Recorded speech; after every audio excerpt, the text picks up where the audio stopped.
It wouldn't be the holiday season if there wasn't candy, right?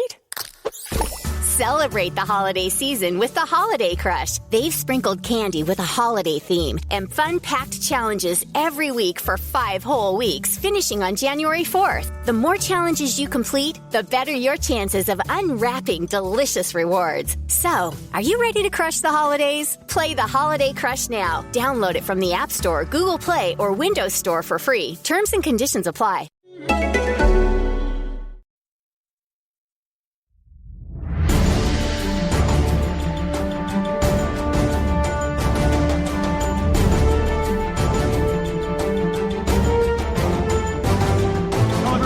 Steve Politi from NJ Advanced Media. Welcome back to the Rutgers Rant. Joined, as always, James Kratch, Keith Sargent. Guys, I was thinking about this. Rutgers won its 3rd game, beating Maryland. And when you look at each one of these wins, it feels like each one of them had, their own separate characterization, the way you would look back on them. And I think they beat Michigan State, and that was really a sign that this program is better than you think. Right.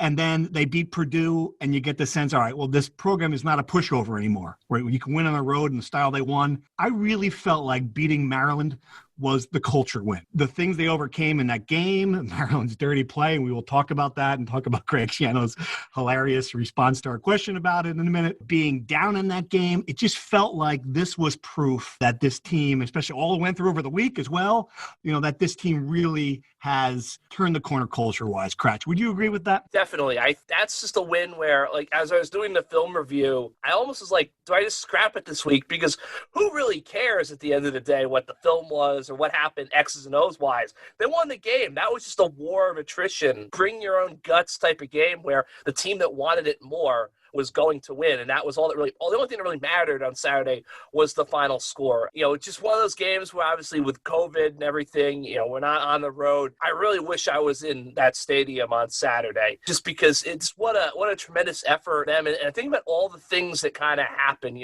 Art comes up with a big day, and after, kind of his redemption after his kind of crazy career here. Ambrosio, when he misses that field goal in the first half, Greg Schiano is in position for a hell of a second guess, potentially down the stretch. He comes up big with 2 big field goals. The way they so effortlessly and calmly ran on the field, that's very hard to do. Field goal team onto the field as the clock is winding, get the snap off. I go back to that 4th and 2 that became 4th and 7 with Isaiah Pacheco turning the shoulders. Everyone forgets about that. That could have been a disastrous series of events for Rutgers. So just so many things that happened in that game. Obviously, the stuff off the field, the tragedies that players dealt with in their families, hold all together to win that game where they trailed 3 times in the second half. Just quite remarkable. And not just, you mentioned that the players bailed out the coaches, and I do believe that, not just offensively on that 4th and 7 decision and call, which throwing fire to the sticks, it's just hard to understand, but also the 3rd and 19 blitz when, you're in a situation where, okay, you get them off the field and it's might be a different game. Instead, the blitz allowed Maryland to step up and throw the touchdown pass. What stuck out for you, Sarge? The one thing you took away from that game overall? Yeah, first off, I'm shocked. Kratch writes a film review. I never even heard of this. That's interesting.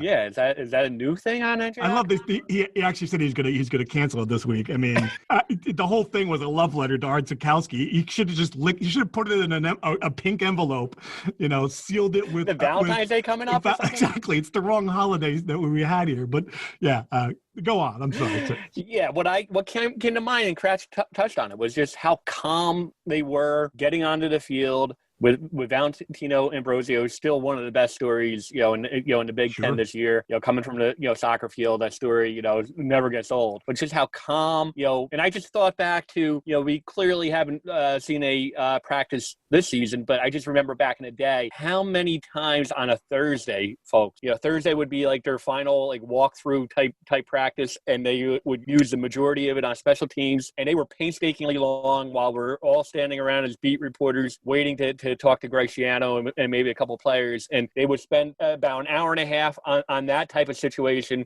running on the field, it's just remarkable just how, Greg Schiano talked about it, that they work on those types of situations and how calm it was. We're talking about, just the entire setup, great snap by Billy Taylor, great hold, and just a confident kick. That's the one thing that really sticks out with me. I know what stuck out for the fans, and it was clearly the dirty tackle, the dirty play on Noah Vedral, the alligator roll that really got the kid's ankle hurt. We asked Greg Schiano about it today, and I got to say this about them. The man is a world-class pivoter. And if you don't know what that means, like, it took me about 10 years of doing radio interviews to figure this out. Like, when someone asks you a question that you don't want to answer it, it's very simple. Someone says, Steve, tell me about your thoughts on the Rutgers secondary this week. You go, well, certainly I think it's going to be a big week for the Rutgers secondary, but for me, the Rutgers pass rush is really what's important. You just pivot. You just pivot to the next thing. So Sarge asked the question about as good as you can ask a question today about this. Did you think it was a dirty play? Because everyone's talking about it. Of course. Do you think it was a dirty play? Do you think the Big Ten should investigate? And Sarge, his answer? Oh, you went right to chop. Chop. That was the complete pivot. It would, it would be like, I don't want to talk about my, it would be like my team.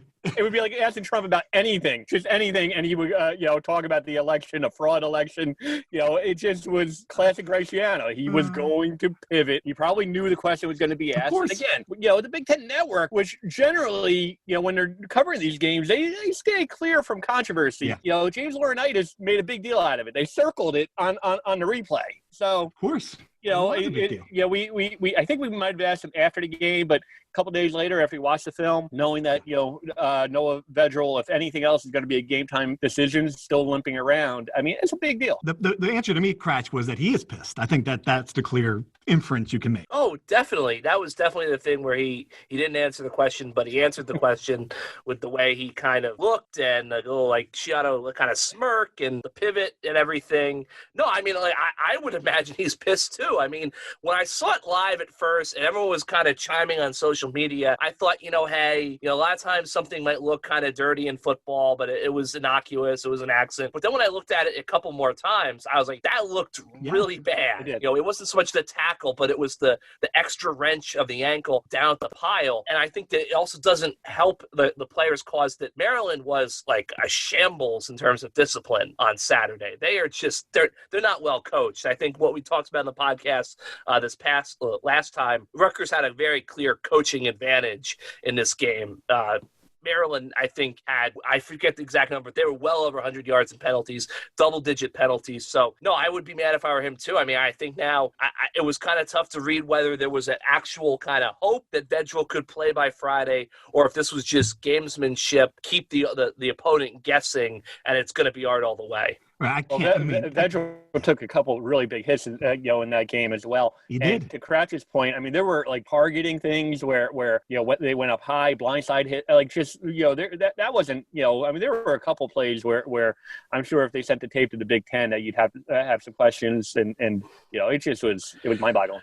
One thing I will say, a couple weeks ago, shout out our good buddy Carlin. He does the podcast with Greg each week. Greg was talking about when he was a younger coach.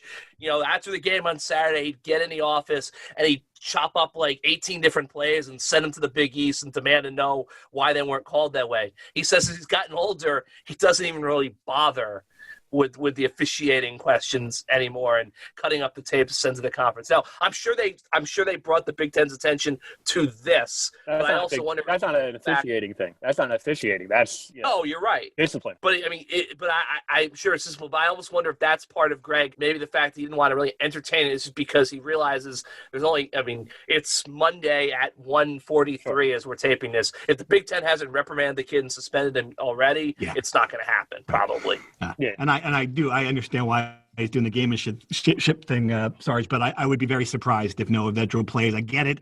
This is his former team in Nebraska coming to town, but a short turnaround when you're coming off the field on crutches. I think not only are we getting Art Sikowski, but I think it's the best case scenario, and not just because Art played really well in that game, but going back to what we've discussed about this season overall, it's an evaluation season, and if you get a full game right now, to see what he does against, and again, another good Big Ten team. I think it'll help going forward when this team's, when these coaches are looking at this quarterback battle, assuming everyone's back next year, as to which guy should play. Cratch, I know you agree with that because you really made the point today that the kid is better than the quarterback we saw not only last year but earlier this season. All right, I don't think my eyes are deceiving me when I watched the game live and when I rewatched it in the film review. Art looked like a Big Ten starting quarterback. And when Art is on the field, we saw a little bit of Purdue. We saw a lot more of it in Maryland. The offense moves faster, and they are able to get the ball down the field, which is something they cannot do with Noah Vedril's in there. And I go back to, we've seen at Georgia this year, we've seen other schools. There are tons of times in the college football season where a quarterback will be okay, play well, but he'll get benched because the other guy provides more to that team, makes them a better offense. I think we may have reached that point. Sergeant, are you still on Team Noah with me? Because I am, and I will say this, and I answered a bunch of texts on RU Insider, and most of them were about Art. And it's the same thing I would say. Like, I watched Noah Vedral throw for 400 yards against Michigan and saw him throw some long passes to Bo Melton in these games. I mean, it's not like he hasn't stretched the field at times. Certainly, since he's been banged up the last couple of weeks, he has not looked like the same quarterback. Where do you stand now, Sarge? I'm a big perspective guy, and Rutgers last 4 years, they've ranked 122nd nationally or worse over the last 4 years. Noah Vedral is the most productive quarterback they've had since 2015. And he's really played a big in big moments. I mean, you talk about the Michigan game, you talk about, the guy's a gamer. I do think the last 2 weeks that he has not looked like the same quarterback. I think there was probably, that lingering arm injury that cost him the Purdue game. I don't know if he's 100% from that. I think all being said, I think Sikowski has to start. I give Vedral a lot of credit. I do think that you give him the offseason and, that I think that he could be the starting quarterback in 2021. But right now, for this week, I think the guy who gives him the best chance to win is Art Sikowski. All right. The other question that Greg Schiano didn't want to answer today that we asked him was about bowls. And I was surprised, and Crash pointed that out, that one of the bowl projections had Rutgers in the Phoenix Bowl against West Virginia the day after Christmas. Guaranteed rate bowl. Is that what it is? The guaranteed rate bowl. I mean, it's a tough trip, tough turnaround, tough holiday week. Great. I mean, for us, talk about the perfect matchup, given Greg Schiano and Rutgers' history against the Mountaineers. No, you're shaking your finger. It's the second best potential matchup. If they're going to that bowl, which is Big 10 versus Big 12, you guys know what the number one matchup would be. I'm drawing. Who am I coming up with? What? Longhorns? No. They're not going to a bowl game, are they? Really? Yeah, they're 7-3. They're the top 25. Texas is going to go to the guarantee rate bowl, though. I don't think they will. Can you imagine?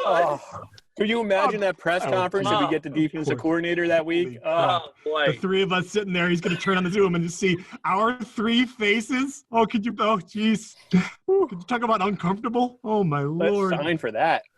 Yeah. Oh, yes. Okay. So, Craig, I didn't even consider that Texas was a possibility, but now you say it.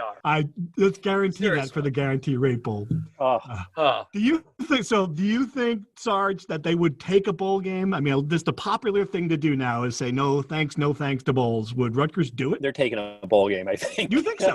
Really? Yeah, I do. Wow. I mean, they haven't been to one since 2014. Big for recruiting. If it's one more week, I think it would be huge for the program just from going to the off season and being able to take that fact that Rutgers hasn't been to a bowl game. One of only, it's the third longest streak among Power 5 conference schools, third longest drought. I think they would like that to end, to be honest with you. So, it's one more week. I think Greg Schiano wants to play. Listen to him today. Granted, let's see how they come out against Nebraska. But I think right now, I think he wants to play it. They got to beat Nebraska for that to happen. I will take up for the bowl. I will take up for Texas in that. Like one year I wrote like Rutgers should go to the Aloha Bowl just for my own selfish reasons of wanting to go to Hawaii. But I'd take up for Nebraska. Go ahead, Chris. Sorry. No, the two things to say. One, I mean, it's great to want to go to a bowl game, but we saw how beat up this team was. It's another week. Yeah, it's only a week, but it's over Christmas, so no one gets to go home to be with their families. It's great to have a couple extra practices, but can the guys stand up at practice, do anything? Right. But more than that, if Rutgers has to make a decision, and my guess is that the Big Ten probably could make it so no one has to make a decision, at least publicly. I think the math might make the decision for them. I'm looking at the standings right now. So Big Ten has 5 partner bowls still playing, plus automatic bids of the playoff for the near 6. Right. Northwestern, Iowa are ahead of Rutgers, obviously. Ohio State and Indiana ahead of Rutgers. I would say the Minnesota, Wisconsin winner is probably ahead of Rutgers. Maybe the loser too, because Minnesota's now 3-3. Honestly, Rutgers lost to Penn State, lost to Michigan, or brand names, and especially in Michigan's case, you haven't played as many games. You might want to get more games. Even if Indiana goes to the Fiesta Bowl, which is now seeing looks like it's more likely than it was a couple weeks ago, that's only 7 spots. Unless something else opens up, I just don't know if Rutgers might be the 8th or 9th team still in line to go to a bowl from the Big Ten. Right. Well, that would be interesting. I do have to think that some of those teams are going to say no thanks. I mean, just not. Is Penn State after this season going to want to go to a bowl game? Your point about Michigan not playing a lot of games is true. I guess it depends where, the location. Well, I would say for these Penn aren't rewards. State, Penn State's won 3 straight now. They're going to lump up Illinois, which has an interim coach because Lovey got fired. They might say, hey, if James Franklin finishes 5-5 and he's won 5 straight, everyone's kind of basically got to shut up about him going into his offseason. Oh, I think that's a great point. All right, let's dive into true or false, fellas. You know how it works. I'm going to give you a topic. Tell me if you think it's true or false. We'll discuss these later. True or false, Nebraska -5 in this game on Friday. Feels about right. James Kratch, true or false? Is that line accurate? False. Okay. Sarge? False. True or false? Rutgers should turn down a bowl invitation. Kratch? True. Sarge? False. Oh, this is going to be a fun discussion. All right. True or false? 03 is an All-American after this season. Kratch, true or false? True. Sarge, you think he's at that level? True. All right. 2 truths. True or false? Bo Melton is a Big Ten, all Big Ten first teamer. That'll be announced tomorrow. Do you think he belongs there? Kratch? False. False. True or false? The Maryland game settles it. Valentino Ambrosio is the team's kicker going forward. Kratch, true or false? True. Even next season. All right. Sarge? True. Okay. And finally, true or false? The Giants should hire Sean Gleason as offensive coordinator. James Kratch, true or false? I'll say false, but I will say Sean Gleason does have an NFL carve-out written into his contract. So I guess the Rutgers fans who are concerned about losing him probably should worry about that more than losing him to another college program. Sarge, true or false? I'm going to say false. I'm going to add that, Politi, you are a bad guy. I'm a bad trying guy. to rattle up the Rutgers fan base like that. 11 offensive coordinators in 11 years. They finally have an offensive coordinator they hang their hat on and say, this is going to be our guy for the future, and you're going to float that rumor. You're a bad guy. Can confirm. Bad person. Look, I have to watch the Giants on Sundays. You guys might do something else, like change the channel. I will say that Jason Garrett's not making it to 2021. I am not saying they're going to – and we also know this. If Dave Gettleman makes it, Dave Gettleman's been in that stadium twice, at least twice, right, watching Rutgers. I don't know. So I will say this. I did not see Dave Gettleman at the games. So I don't know if Dave Gettleman's got some vantage point he goes to or not, but I did not bump into Dave Gettleman at the game, but his name was on the list. Okay. And as we all know, Ryan Dunleavy tweeted out that he'd be there. Well, maybe you would have noticed Dave Gettleman, perhaps. Yeah. I would agree. What a surprise that would have been. Yeah. Okay. Well, maybe that's different. So you guys, you disagree. Sarge, you think they should accept the bowl bid, given that it's really not a bowl trip? I mean, it's just another game. Why would you take that? I think it helps the program going forward. I mean, all of it is predicated on whether or not if they're a shell of themselves and they're banged up physically. But I think it would be good for the program. And Kratch, you don't think the value outweighs what's going on with this team? The fact that it's just been destroyed here. Look, I think, one, you're playing your bowl game on Friday at 4 p.m. at SHI Stadium, Piscataway. Right. I mean, if you win that game, forget it, 4 Big Ten wins, most of school history, and as I wrote it, it's Nebraska. That's a scrapbook moment. You just beat Nebraska. It goes up there with beating Penn State or beating Michigan. But I just look, Greg, as Greg said on the conference call today, because the Big Ten made him play on Friday, they're going to have kids taking final exams the day of the game, potentially. Kids taking final exams the day after the game. They've played 9 games in 9 weeks. There's a pandemic. They haven't seen their families in months. It's almost Christmas. Like, enough is enough. And especially to go to a bowl game where, you might get Texas in the Guaranteed Rate Bowl, and they might beat you by 40 points. And then the whole season, this wonderful ride ends on a sour note. If you beat Nebraska, go home and hug your families, and we'll see you next year. Sarge? Yeah, I think, you're looking at it as, a presumed loss. I'm looking at it as, if they won the game 5-5, you're going from a really, really, satisfying year to a historic year for one of the most spectacular seasons they've had, considering the expectations. So, I don't know. I think there are a lot of things that you said that I agree with, especially going back home, but almost goes back to, why did we play this season in the first place? So we're here now. There's a week to go, and I think it would really be good for the program to actually have that, that badge of honor to go into the offseason with. I will say this, I'm kind of leaning toward Cratch's point of view on this, because I really did feel like if you were making the film of the 2020 Rutgers season, you could have really just said, and scene at when Schiano's walking off the field after Maryland, tears in his face. They won a third Big Ten game. Really, that's what that sends this into this offseason. The entire year is a positive. People think the trajectory is going in the right direction. Could have just ended right there before playing again. I can certainly see that having another game, I'm not sure really as much. All right, let's do a quick signing day segment. Anybody listening to this podcast knows that we are not the recruiting expert. The recruiting expert, Todrick Hunt, this is his busiest week of the year. He is out churning out information as we speak for Wednesday, which is unprecedented to have a signing day on Wednesday and a game on Friday. It's got to be incredibly difficult for the coaching staff and to manage that. From what I've seen, 21 recruits currently ranked 9.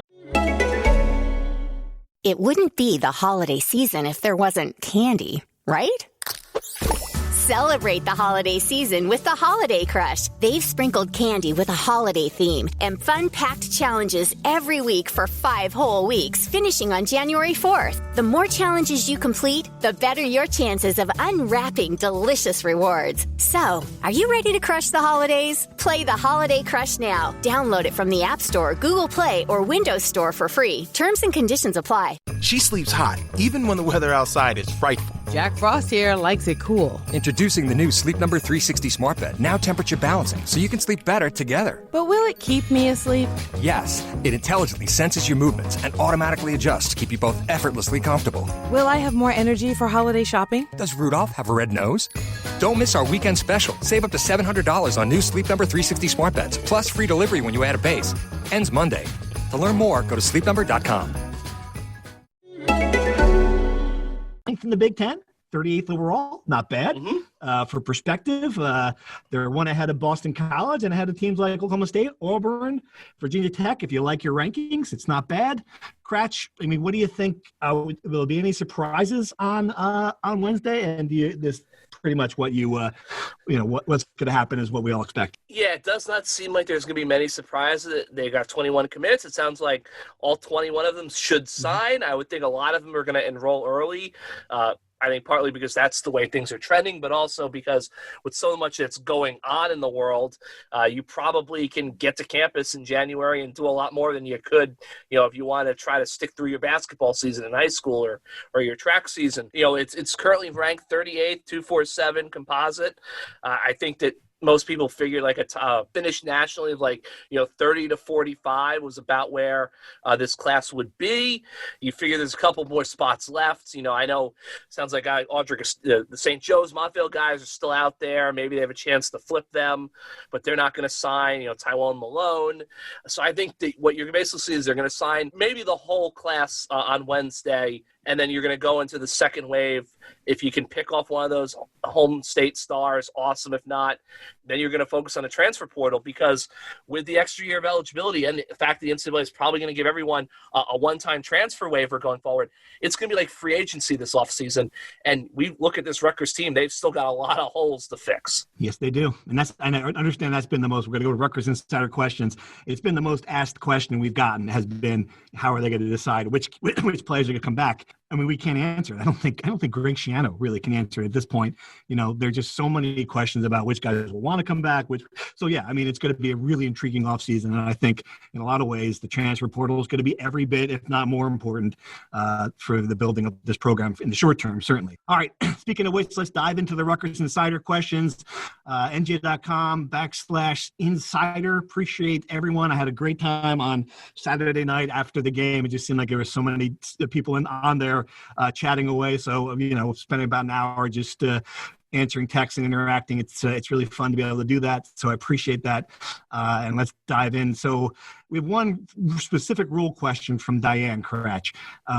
You know, what is the Big Ten's policy on the dirty plays?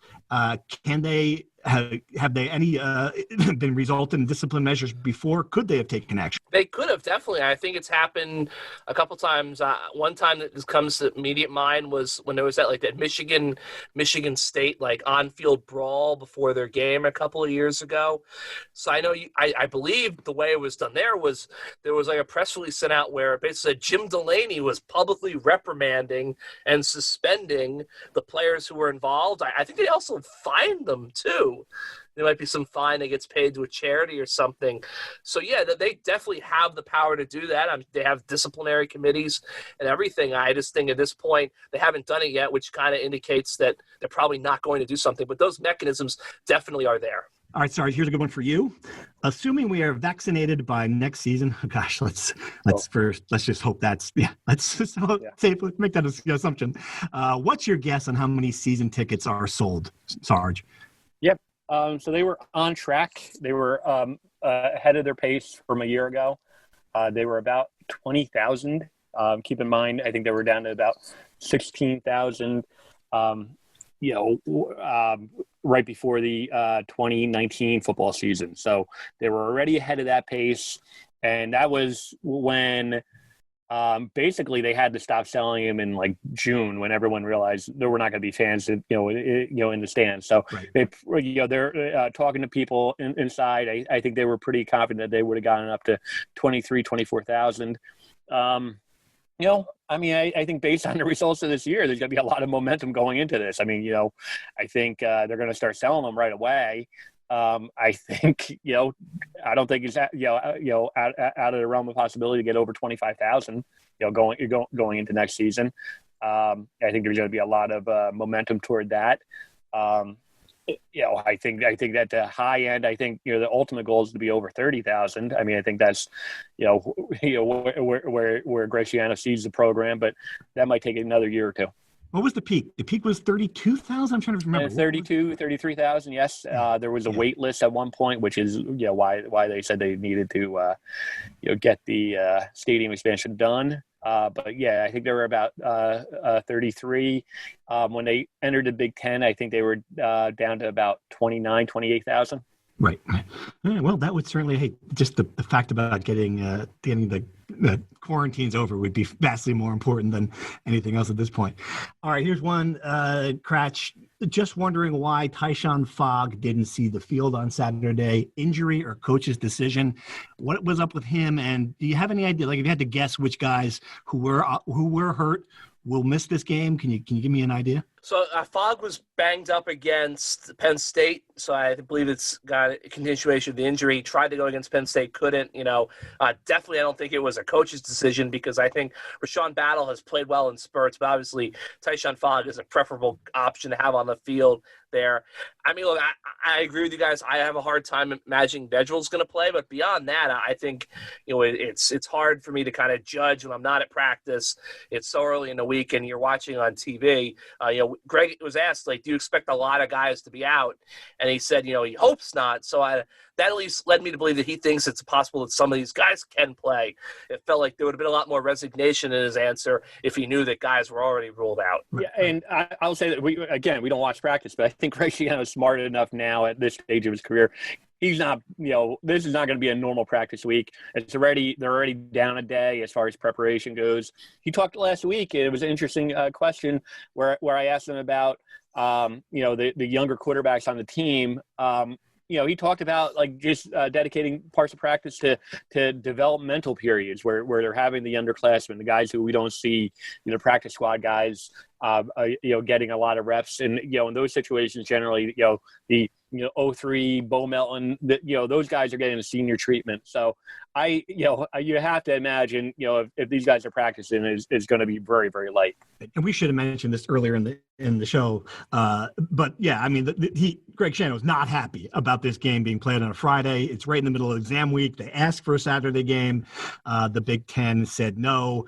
So, I mean, I think they're juggling some significant scheduling problems too, Cratch, right? Just from the academic standpoint. No, definitely. I mean, I think you guys remember it. Obviously, you guys went to college a little bit longer ago than I did, but you would show up, thanks. Really? Yeah. Wow. I figured a little we didn't need a film review to point that one out, Crash. That's good. Exactly. Yeah, appreciate that. So, I remember, when I was in school, many moons ago in 2010, we would I would pick my schedule for the next semester based on when the final was so I could get the heck out of Dodge, and come home for Christmas or the summer.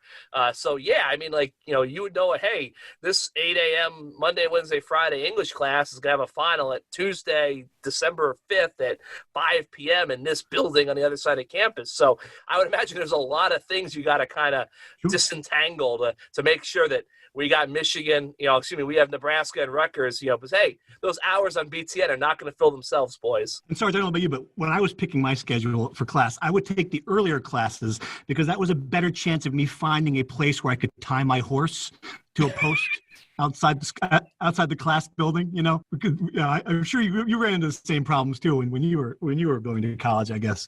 I'm sorry, Poe. I'm having trouble hearing you. I had to put my hearing aids back in. I'm sorry. I understand. Can you repeat that question? Yeah, sorry. Okay. We'll just move on. It's probably for the best. My bike got stolen at college, so you can laugh at me for that. That's good. Okay. Just feeling. They left the bike chain. No, that was nice of the thief. Feeling a little old. All right, this is a good one. So I had someone specifically. I guess people are liking the fact that every episode we give a good Chris Ash story. So the question is Schiano that good or was Ash that bad? But the other part of it was, could you please tell some more Chris Ash stories? I'm going to leave it to you fellas. I think from a head coaching standpoint, we can recognize that Greg Schiano is more of a, big picture leader dude than we've seen that certainly what the impact of that is on a program. Who wants to address that one? I think Chris Ash is hard to say because this is the guy who prepared so hard for this job. He talked about it. We wrote about how he had these binders set up, that he had been preparing for so long to be a head coach. And so I don't know what happened. I don't know if he ever looked at his binders. I think that might be one issue. I think it really, this isn't, a funny anecdote or anything, but I just think it just wasn't his personality to really lead a team. I remember it goes back to our first Big Ten Media Day where Greg Schiano was the defensive coordinator at Ohio State and Chris Ash was the head coach. We were asking a guy from Ohio State, the differences between the two. And as he said, Greg Schiano is the type of guy who will, bring you to his office and, he'll learn all about your family. He'll know, everything about, your dad, your mom, everything. You'll get to know your personal life. Chris Ash, all about football. So I think all that has an effect because right now what we're seeing is, these guys, they're not all that much more talented than they were a year ago. Greg Schiano is getting the most out of these guys, and I think that stems from leadership. I think that stems from just motivating and being able to get the most out of these guys. Cratch, you want to take a smack at that pinata, or you want to move on? I'll throw a little story in here. I'm running out of them, but so I think it was the summer of 2018 when they had the back before COVID, when they had like the booster dinner right before the start of the season at the 50-yard line dinner, whatever they called it. So it's the night that Greg and Hannah Brown, announced they were giving the $4 million. I know where he's going with this. Oh boy, yeah, announced the $4 million to redo the locker room. And if you look at the photos, I'm sure they're still at ScarletKnights.com. Everyone's in business casual, and Ash is in his long sleeve shirt and shorts. Yeah, and it's like, you got to have a blazer and some chinos. His office is literally 500 yards up the tunnel. He hopped off the treadmill and came down to get $4 million. You're getting $4 million from the wolf of the booster clan here, And then the best part was someone told me, he was like, "Oh, sorry, this guy back from practice." It was practice had ended 3 hours ago too. It's I'm pretty sure Neiman and AJ Blazek are standing right next to you, and they're dressed appropriately. So it's just the little things. It really was a lot of little things. Exactly, those little things. And I think Greg is the master of the little things. I'll say on the podcast, I texted out to our subscribers, Greg shout out Joe Lusardi, the walk-on safety from Summit High, for playing, well and forced into action against Maryland. He's a kid who was committed to UMass. UMass kind of, screwed around. Scholarship wasn't there anymore. Greg and his staff find out. They watch a kid's film. They like what they see. They offer the kid a preferred walk-on spot. Now he's here, and he's contributed on special teams and defense in 2 Big Ten wins. That's the type of thing, the detail that Greg Schiano has mastered that Ash just didn't get those kids, all the right things. Look at the little videos Greg had, congratulating the high school football players on getting through their football season with COVID, or sending the masks out to all the high school staffs in the state, or giving suggestions about how to do things. Those are just things that those little details, they were not a strength of the Ash regime. They worked hard. They worked very hard. But I don't know if they worked as smart as the Schiano regime does. Only Cratch, by the way, Blitty, would know Joe Lusardi. The backstory of Joe Lusardi. I thought Greg Schiano, when he talked about Joe Lusardi the other day, was talking about the bracketologist. Yeah, I had no idea. Joe Lusardi's going to. I had no idea who Joe Lusardi was. Wow. Yeah, that's pretty impressive. The Cratch knows the whole kid's backstory. It's incredible.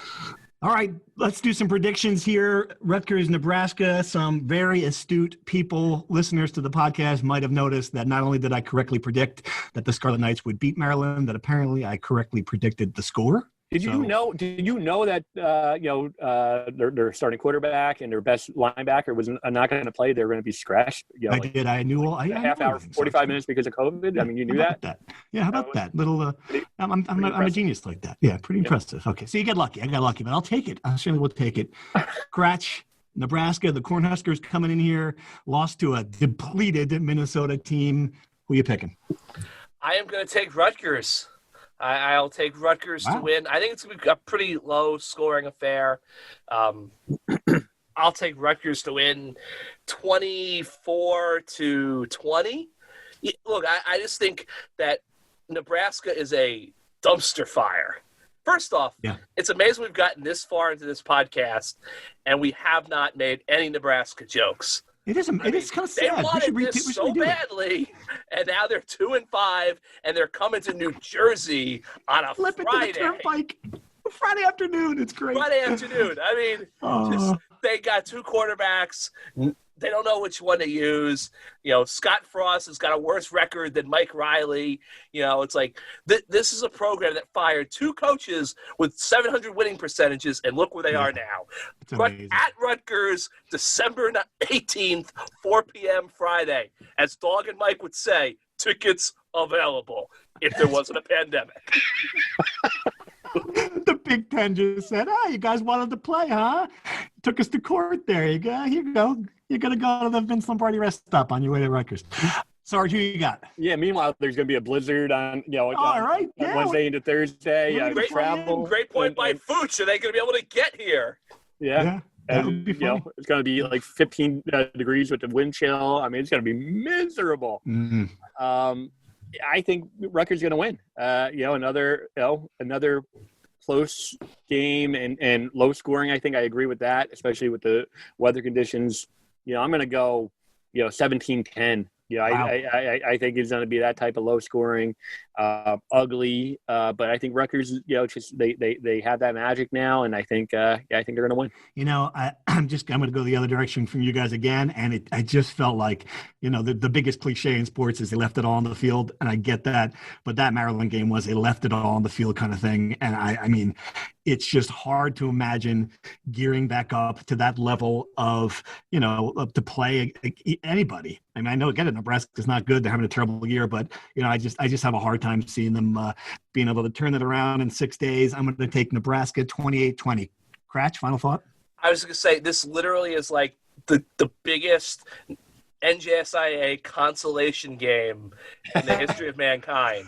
Like it is. It's like when I get down there in Robbinsville, like, okay, we're gonna have Hasbro Kites play Una, like, yeah, right. And they're only gonna have 5. We're gonna have 1 fewer referees than we usually. And we're gonna put it in Tom's River. Exactly.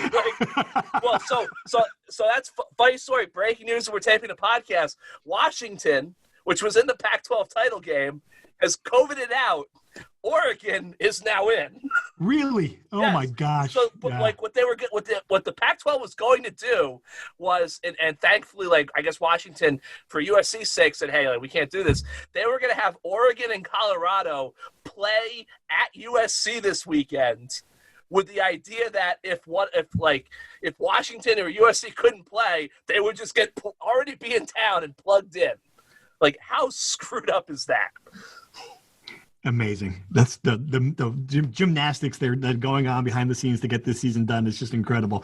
All right, we don't have a lot of time. We purposely did not talk a lot of hoops here because there's a game tonight, and you guys are going to be hearing this tomorrow, so we will not know the result of the Rutgers-Maryland game tonight. It's an incredibly important game. I mean, every one of these games is now. Maryland coming off a loss to Clemson. Dick Vitale told me on Twitter today. Geo Baker might be back. He's going to be back. He's going to be dressed. We don't know how much he's going to play. There's a lot of intrigue here. Overall, though, Cratch, this seems to start what is just in a brutal stretch of basketball, just a difficult 8-game stretch here. Yeah, I think it's going to be very hard. Obviously, on Sunday, 2 days after the Nebraska football game, Illinois is going to come to town where, it's just kind of sad. Like, if this was a normal world, that would be like 9,000 people inside the rack somehow, towering inferno type atmosphere, which is kind of sad. But it is sad. No, I think, yes, it's a tough stretch. And what I will say is that the Big Ten basketball schedule, I was kind of surprised. I don't know if I said this in an earlier podcast about how they didn't really seem to be very economical in the way they drew up the schedule. Everyone's flying all over the place. There's no kind of rhyme or reason. So I'm intrigued to see how many of these games actually do get played. I hear you. You're absolutely right. I would be surprised if there aren't more cancellations. Big stunner, by the way. Seton Hall schedule came out. There's really not any window for Rutgers to play Seton Hall. So I know Kevin Willard is going to be very upset by the fact that they're not going to be able to play, the Garden State, Classic. But he's putting that off the way I put off things with my kids. It's like, look, I'll take you to Great Adventure. It's going to be a little later in the summer. August rolls around. We'll go. No, it's on there. And then before you know it, Labor Day, you're like, we tried. We talked to the NCAA, and we figured if we're both in the Sweet 16, the gaps between, the round of 32 and Sweet 16, we're going to go to Hinkle Fieldhouse, maybe one of the local high schools. Maybe I think there might be a court by the Fairfield that's attached to the convention center. Or potentially, that they could play Oregon State in Yuma, Arizona. Like that's also on the table for Seton Hall. They tried for Medicine Hat, but they couldn't get the ice up off the floor in time. So your Kevin Willard sounds an awful lot like Mike Francesa, by the way. My everything sounds like Mike Francesa. Okay? Yeah, that's a great point, Sarge. You're Trump, you're Francesa, you're Politi, you're Sarge, it all is Francesa, right? It's all Francesa. I have to pay homage to the great man when I can. All right, and on that note, folks, perhaps we should log off for this week. Steve Politi, James Cratch, Keith Sargent, thanks for listening. Rutgers, Nebraska, enjoy the game. Thanks.